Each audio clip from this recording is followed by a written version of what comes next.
One thing I have to say to you is this: no matter what you do, turn up to life. Turn up to your plans. It's the only way you can do your ambition any justice. When you fail and the world doesn't end, you realize that failure is part of your life. It is part of learning, and it is part of your success. If you have pride, let it be in the fact that you are too proud to stop trying. Stick to what you're doing, because the ones who win, they're not the best, they're just the ones who stick it through, who had enough faith in themselves to hang on. Don't undervalue yourself. As Allah's creation, do you think He made you as a sideshow? Do you think He made you as an accident? He placed human beings above the angels themselves. Angels bowed down before man when God created a human being. Don't believe you have to be tough or aggressive. You can be gentle and strong.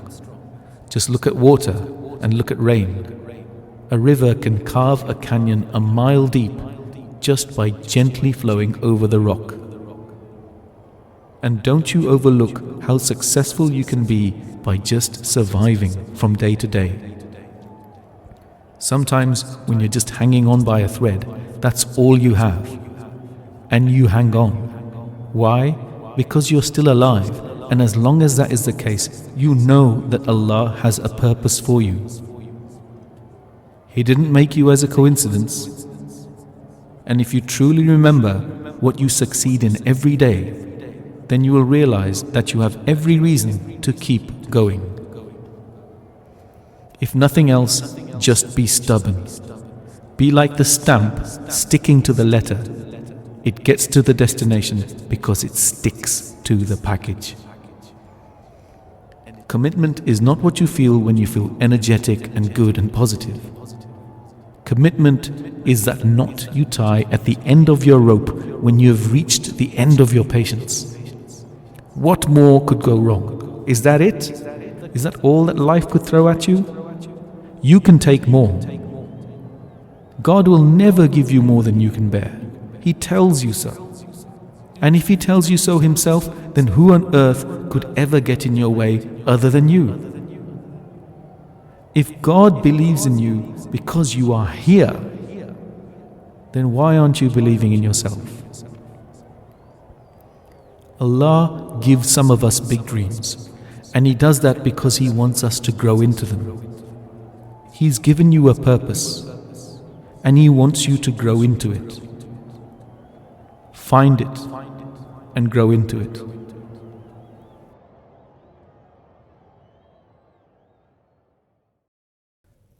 What you just heard was a good example of a typical motivational speech. And a motivational speech is interesting because it combines elements of emotion and logic.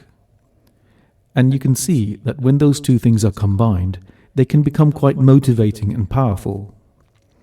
So the essence of achieving things, at least on a basic level, is to have a combination of inspiration and planning. Inspiration and energy come from the nafs, and planning comes from the intellect. The direction you set comes from your heart. Let's look more closely at what makes for intellectual well-being. This quick diagram shows you what mental well-being consists of in 5 different parts. If you look at the mastery part, that's what we're interested in.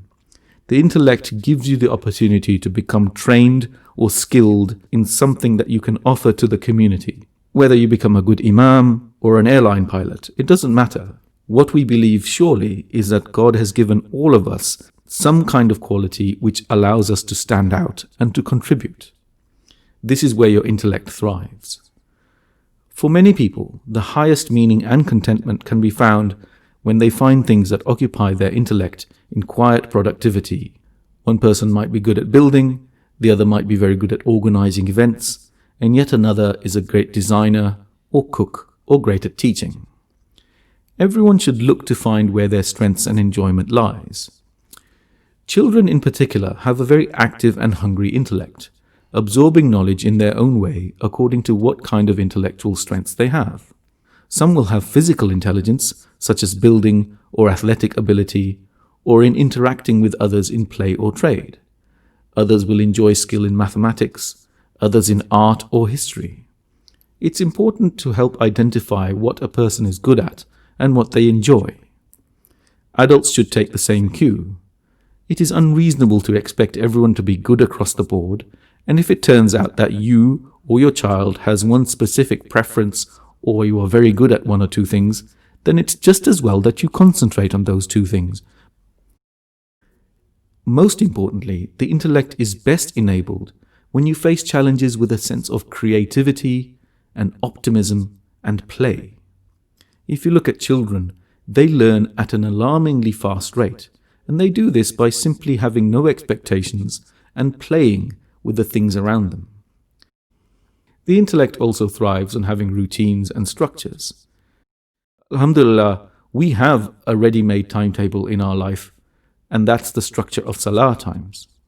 It is astonishingly useful to know that we can break up our day according to the times of Salah. Whatever minutes you are losing by going to Salah are more than made up by the extra energy and creativity you bring for having taken a break communing with God. Ultimately, though, the intellect doesn't thrive on its own. It needs guidance as to what problems to solve and what overall aims you have. Simply having a high intelligence alone is not a guarantee of good wisdom or good conduct.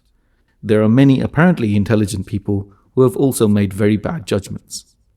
Your true command station should therefore be within your heart, your highest self.